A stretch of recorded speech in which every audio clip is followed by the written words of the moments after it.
Hi, my name's Siope with Smarter Parenting. I'm actually here to talk to you today about something that has been trending online and something that is very dangerous for kids, and it's the Tide Pod Challenge.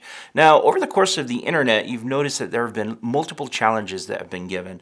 There was the mannequin challenge, for example, there was the ice bucket challenge, but over the years, I've noticed this trend in these challenges actually becoming more and more dangerous. Planking was another one that existed a long time ago. And what I found and observed over time is that people tried to one-up the plank that someone else did. And so I'm noticing that trend that's happening with challenges.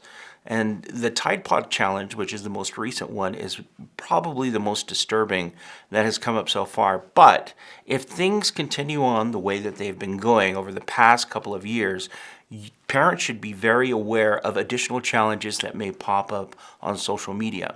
Now, the Tide Pod Challenge is super dangerous. In fact, YouTube is starting to take down videos of anyone that's trying to promote this type of challenge.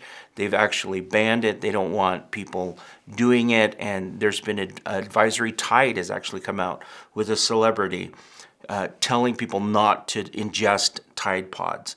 Over the weekend in Utah, at a university, a college student was actually taken into the hospital because he ingested a Tide Pod.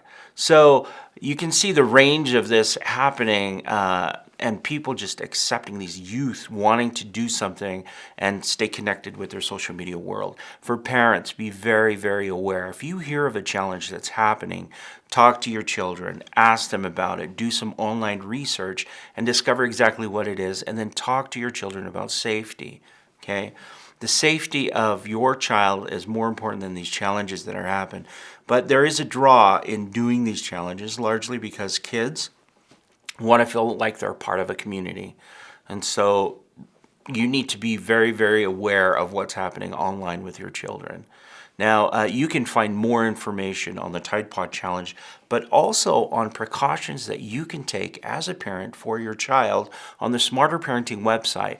We really would love for you to subscribe to our YouTube channel and also to like our Facebook page. This is information, and we will continually come out with information that will be very helpful for you as a parent. So don't forget to subscribe to our YouTube channel. Visit our blog where there's additional information and ways that you can communicate and actually set up some precautionary things that you can do as a parent to help your child. So until next time, I will see you later.